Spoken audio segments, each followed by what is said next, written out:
ज्ञान Bharti Hindi high school कक्षा 11 विषय सांख्यिकी लेसन नंबर 13 केंद्रीय स्थिति के माप। उसके अंदर अब आलेख भूपृष्ठ हेतु आलेख की पद्धति। यदि सतत आवृत्ति वितरण में असमान वर्ग लंबाई वाले वर्गों हो तो सामान्य परिस्थिति में भूपृष्ठ के सूत्र का उपयोग नहीं किया जा सकता है। समान या असमान वर्ग लंबाई वाले वर्ग हो ऐसे सतत आवृत्ति वितरण में आलेख की पद्धति से भूयिष्ठ ज्ञात किया जा सकता है। आवृत्ति वितरण की स्तंभालेखा का उपयोग किया जाता है। इस पद्धति का उपयोग मात्र एक भूपृष्ठ वितरण के लिए ही उपयोगी होता है। अब यहाँ पे समान के असमान वर्ग लंबाई वाले जो आवृत्ति वितरण सतत आवृत्ति वितरण हो तो ये आलेख की पद्धति से भूपृष्ठ ज्ञात किया जा सकता है और से भूपृष्ठ के लिए ही इस पद्धति का उपयोग होगा। अब यहाँ पे अपने एक उदाहरण में लिखा है कि निम्नलिखित सूचना उपयोग करेंगे जो लघु उद्योग इकाई के लाभ 1000 रुपये में दिया है। यानी लाभ 1000 रुपये में दिया है। 20 से 40, 40 से 60, 60 से 80, 80 से 100 और 100 से 120। इकाइयों की संख्या कितनी है? 2, 13, 22, 9 और 4 है। अब अपने आलेख में उसे दर्शाते हैं। आएंगे एक्स अक्ष पर लाभ।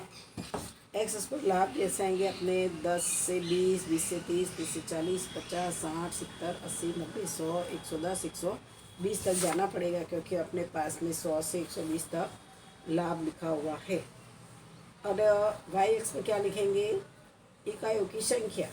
अब इकाइयों की संख्या में देखने का है कि अपने सबसे कम 2 है और अधिक से अधिक 22 है। इसलिए यहाँ पर जो मार्जिन लिया है 2 का लिया है। 1 सेमी बराबर 2 इकाई तो 2, 4, 6, 8, 10, 12, 14, 16, 18, 20, 22।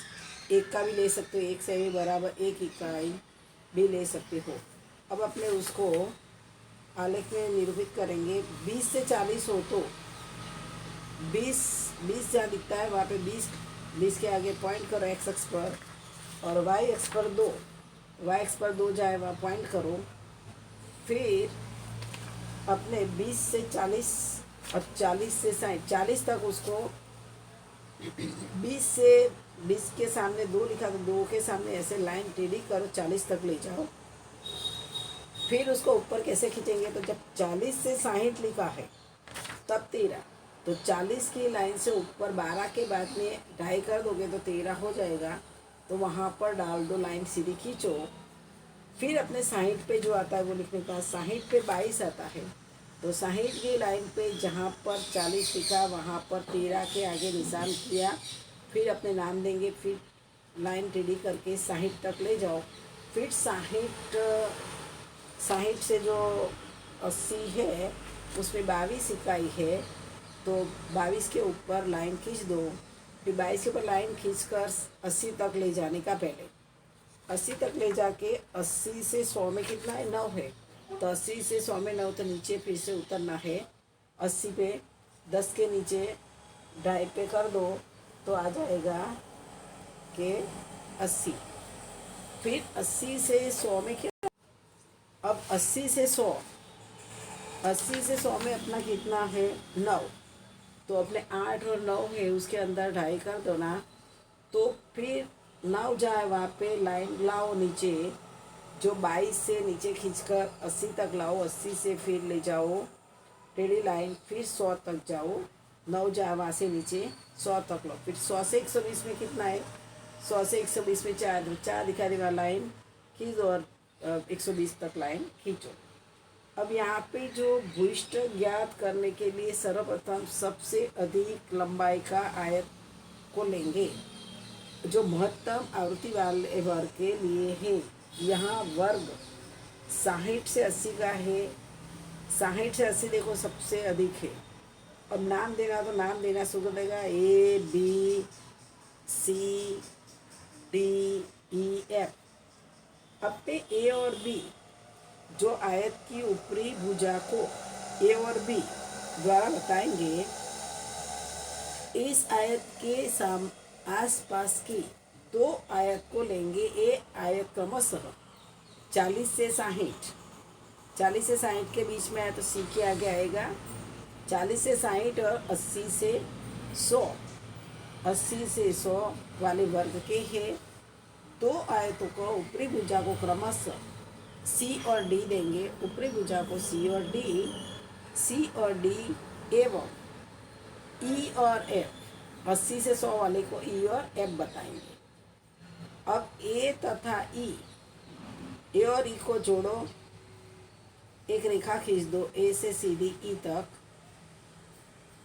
फिर बी और डी, बी और डी से खींचो रेखाखंड, और जो पी बिंदु पर एक दूसरे को काटता है, जो यहाँ पे पी बिंदु पर काटते हैं, और पी बिंदु से एक्स अक्ष पर एक लंब खींचा जाएगा।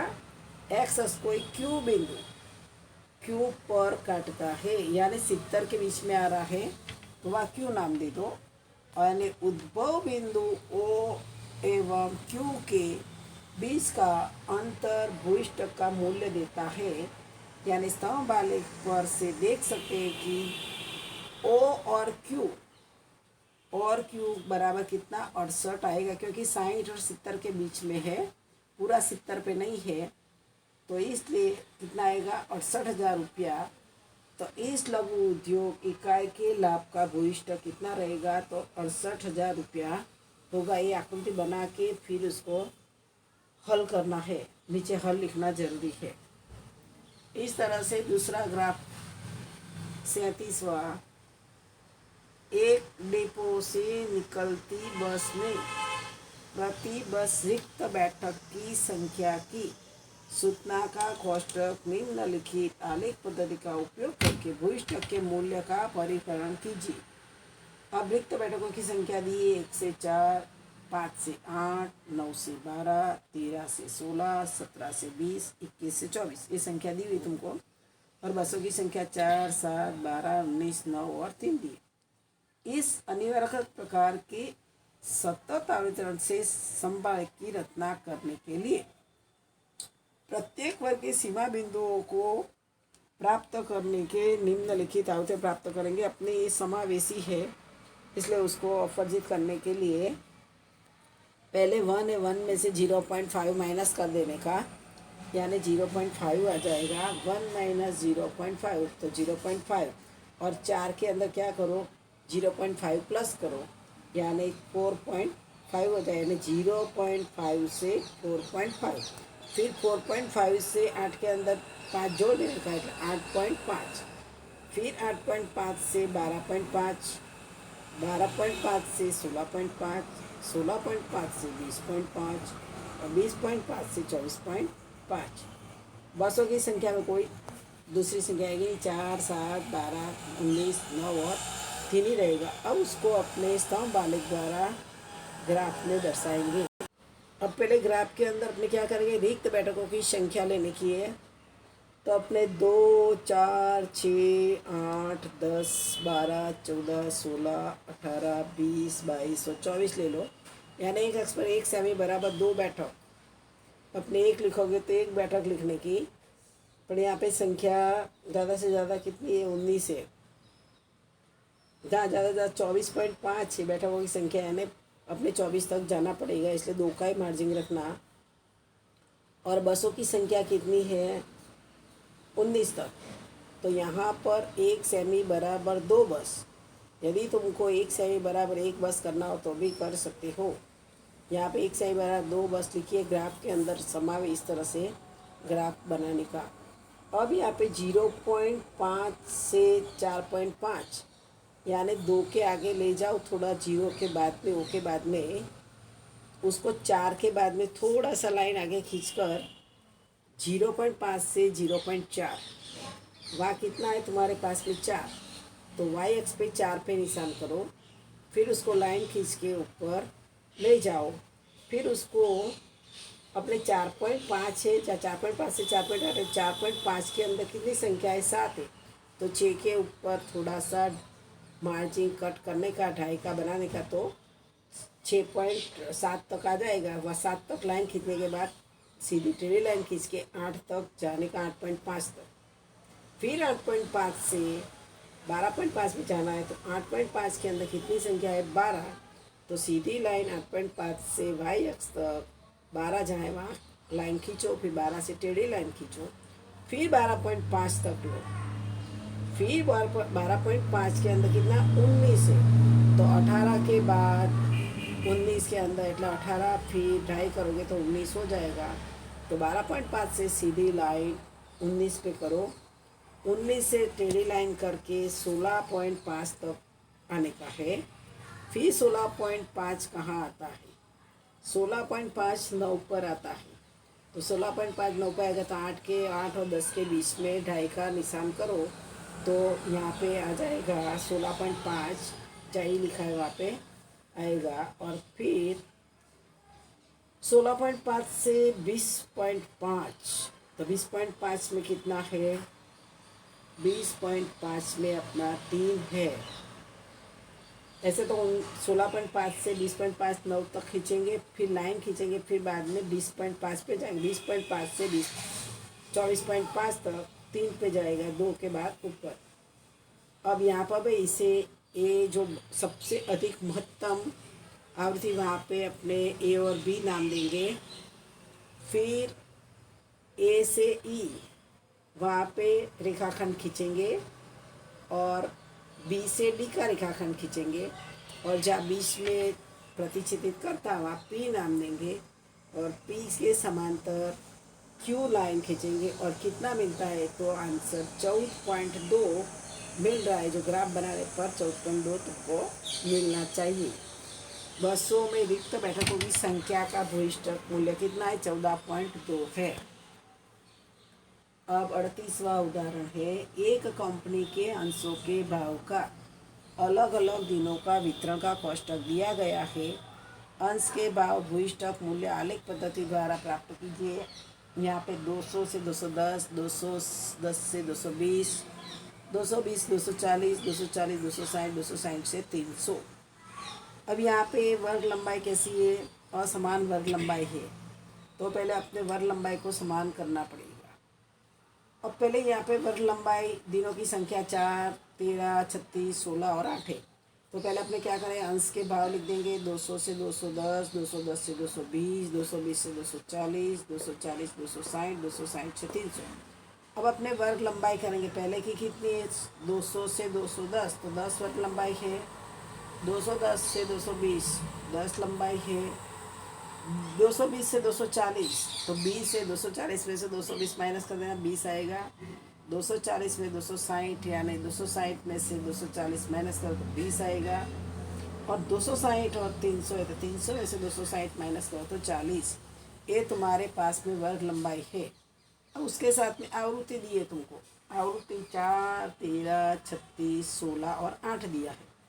अपने सप्रमाण आवृत्ति बनाने के लिए आवृत्ति 4 को वर्ग लंबाई 10 से भाग दे दो, गुणा 10 से गुणा करो। आवृत्ति सप्रमाण आवृत्ति बनाने के लिए 10 का वर्ग लंबाई बनाना है, इसलिए 4/10 गुणा 100 तो कितना आएगा 4 आएगा। फिर 13/10 गुणा 100 10, 13/10 गुणा 10 तो 13 आएगा। तीसरे में 36/20 गुणा 10 तो 18, 16/20 गुणा 10 8 और 8/40 गुणा 10 बराबर 2 आएगा। जो अपने 10 का वर्ग लंबाई लेना है इसलिए 10 से गुणा किया है। अपने सप्रमाण आवृत्ति मिलकर 4, 13, 18, 8 और 2। अब अपने उसको ग्राफ में दर्शाएंगे। अब अपने प्रत्येक की जो सप्रमाण आवृत्ति कैसे ढूंढी, तो वर्गों की आवृत्ति बटे में वर्ग लंबाई और न्यूनतम वर्ग लंबाई, इस तरह से अपने न्यूनतम वर्ग लंबाई 10 ढूंढी है। अब सप्रमाण आवृत्ति द्वारा स्तंभ आलेख की रचना करनी है। पहले एक अक्ष पर अपने क्या लेंगे, 200 से 300 तक जाएंगे 10 की वर्ग लंबाई लेके। 200, 210, 220, 230, 240, 250, 260, 270, 280, 290 और 300 तक पहले एक्स अक्ष पर दर्शा दो। एक सेमी बराबर 10 रुपया और वाई अक्ष पर दिनों की संख्या, एक सेमी बराबर 2 दिन।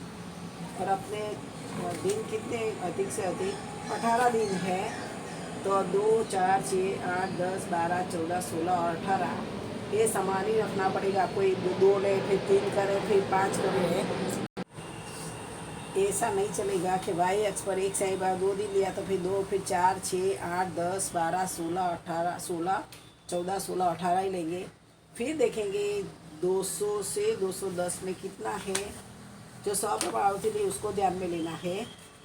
200 से 210 में 3 है ना, 200 से 210 में 4 है, तो 4 के आगे 200 से 4 पर पॉइंट करो, फिर 4 से लाइन खींच के 210 तक ले जाओ। फिर 200 से 220 के अंदर कितना है, 13 है। तो अपने 200 से एक लाइन खींच के 12 और 14 के बीच में अपने 2.5 का निशान 2.5 कर दोगे तो 13 आ जाएगा। वहाँ अपने लाइन खींचेंगे सीधी 200 से, फिर 200 से 220 तक लाइन टेढ़ी खींच के उसको लाइन 220 तक लाएंगे। फिर 220 से 300 में कितना है, 220 से 230 के अंदर, 220 के अंदर 18 ले जाओ पहले। 220 से एक्स अक्ष पर 220 और वाई अक्ष पर 18 तक लेके 240 तक लाइन खींचो। 240 तक टेढ़ी लाइन खींच के 240 को नीचे तक लाइए। फिर तुम लोगों को 240 से 260, 240 से 260 के अंदर कितना है, तो 8 है। तो हमने पहले यहाँ 240 पे 8 कर दिया। 8 से 260 तक लाइन खींच के उसको 260 तक नीचे ला दो। फिर 260 से 300 में कितना है तुम्हारे पास में 2, तो 260 के आगे 2 जहाँ है वहाँ लाइन खींच कर और 200 से 300 तक ले जाओ और सीधी लाइन खींच कर 300 तक लाएंगे। और पहले जैसा कि ऐसा ही महत्तम 18 है तो उसको ए और बी, फिर ए को ई से लाइन रेखाखंड खींच दो, ए और ई और बी और डी, और जहाँ मध्य बिंदु आता है जो प्रतिच्छेद करता है उसको पी नाम, और पी से सीधी लाइन खींचकर क्यू दे दो। 200 से 300 के बीच में 220 पे आता है, अब 227 पे आ रहा है। ग्राफ पे बनाओगे तो तुरंत तुमको मिलेगा 227 आ जाएगा। इस तरह से यहाँ आलेख की पद्धति का उपयोग करके अपने ग्राफ बनाए और यहाँ अंश के भाव भूयिष्ठक 227 रुपया रहेगा। ओ और क्यू का भाव 2 से क्यू तक। अब अपने भूयिष्ठक के गुण और अवगुण। गुण के अंदर समझने एवं गणना सरल है, मात्रा निरीक्षण से प्राप्त किया जा सकता है, अति बड़े एवं अति छोटे अवलोकन का प्रभाव नहीं पड़ता है, इसका मूल्य आलेख द्वारा प्राप्त किया जा सकता है। अब उसके दोष में क्या है कि वह निश्चित रूप से पारिभाषित नहीं है और दिए गए चर हेतु एक से अधिक भूयिष्ठक हो सकते हैं, जबकि कितनी बार भूयिष्ठक ज्ञात नहीं किया जा सकता है, सभी अवलोकन पर आधारित नहीं है। माध्य की तुलना में उसमें नादर्श की स्थिरता कम होती है, बेसिक क्रिया के लिए वह अनुकूल नहीं है, क्योंकि भूयिष्ठक ज्ञात करने कई बार संख्या पुनरावृत्ति न होती हो तो भूयिष्ठक 0 मिलता है, इसलिए गणना अधिक योग्य है नहीं। उदाहरण नंबर 39 में पहला दिया है कि एक चल x का माध्य 25, x के प्रत्येक मूल्य में से 3 घटाकर बाद में उसे 2 से भाग देने के बाद प्राप्त नए चर का माध्य ज्ञात कीजिए। तो पहले क्या करने का, अपने x बार बराबर 25 दिया हुआ है, अपने y ज्ञात करना है। तो y बराबर x माइनस 3 बटे में 2, यहाँ y बार करना, y बार बराबर x बार माइनस 3 बटे में 2। पहले y बराबर x माइनस 3 बटे में 2 करो, फिर y बार बराबर x बार माइनस 3 बटे में 2। अपने y बार कितना दिया है 25, तो उसमें से क्या बोला है, x के प्रत्येक मूल्य में से 3 घटाकर, तो 25 में से अपने 3 घटाएंगे और उसको 2 से भाग देंगे, तो 25 में से 3 जाएगा तो कितना आएगा 22, और 22 को 2 से भाग देंगे तो कितना मिलेगा 11। जो y का माध्य कितना मिला 11। इस तरह से दूसरा सवाल है कि वस्तु का मूल्य p एवं उसकी मांग d के बीच का संबंध d बराबर 50 माइनस 2p है। यदि वस्तु का मूल्य की मध्य का ₹11 हो तो मांग की मध्यका ज्ञात कीजिए। अब अपने यहाँ डी कितना दिया है, डी बराबर 50 माइनस 2p। पी मूल्य पी की मध्यका 11 है। अपने सूत्र में कीमत ही डालने की है। मांग डी की मध्यका बराबर 50 माइनस 2p, यानी पी की मध्यका। अपने पी की मध्यका 11 है तो 50 माइनस 2 गुणा 11 करो। 50 माइनस 2 को 11 से गुणा करेंगे तो 22 आएगा। 50 में से 22 जाएगा तो 28 मिलेगा, यानी मांग की मध्यका 28 इकाई रहेगी। अब तीसरा क्या दिया है कि एक कंपनी में कार्यरत कर्मचारियों के वेतन का भूयिष्ठक ₹8,500 है। कंपनी ने कर्मचारी राहत फंड हेतु प्रत्येक कर्मचारी के वेतन में से 2% राशि काटने का निर्णय किया है, तो उस राहत फंड की राशि का भूयिष्ठक ज्ञात कीजिए। अब यहाँ पे कर्मचारियों का वेतन का भूयिष्ठक कितना है, 8,500। राहत फंड की राशि वाई कितना, इसको एक्स मानने का, राहत फंड की राशि को वाई 2% एक्स का, तो 2 को 100 से भाग दे दो। प्रतिशत का हमेशा 100 से जाएगा, 2 को 100 से भाग देंगे तो 0.02 एक्स आएगा। अब राहत फंड की राशि का भूयिष्ठक ज्ञात करना है तो 0.02 एक्स का भूयिष्ठक, अपने एक्स का भूयिष्ठक कितना दिया है, 8,500। तो 0.02 को 8,500 से गुणा करोगे तो 170 आएगा। जो राहत फंड की राशि का भूयिष्ठक कितना मिलेगा, 170 मिलेगा। अब जो मैंने पीछे जो अध्ययन की एक झलक लिखी है, मतलब स्कैन करके भेजा है, तो उसके अंदर क्या पूरे सारांश आ जाता है अपने केंद्रीय स्थिति के माध्य, स्वीका, मध्य का, भूयिष्ठक, समांतर माध्य, गुणोत्तर माध्य, मध्यक, मध्य का, चतुर्थक, दशांशक, शतांशक। अरे सूत्र दिया माध्य के अंदर कौन से सूत्र का उपयोग करने का, सॉर्ट तो अवर्गीकृत, वर्गीकृत, मिश्र माध्य, भारित माध्य, गुणोत्तर माध्य, मध्य का के जो अन्य स्थायी विभाजन, मध्य का, चतुर्थक, दशांशक, शतांशक, ये अवर्गीकृत वर्गीकृत सूत्र, जो ये सूत्र सब याद करोगे तो सवाल में कोई दिक्कत नहीं आएगी। ये सूत्र याद कर लेने का, जो स्वाध्याय का जो भी सवाल चला है वो करना, और स्वाध्याय 3 पूरा करना है। फिर चौपड़ा मंगाया जाएगा 4-5 दिन के बाद, तो स्वाध्याय 3 तक पूरा करने का है। चैप्टर पूरा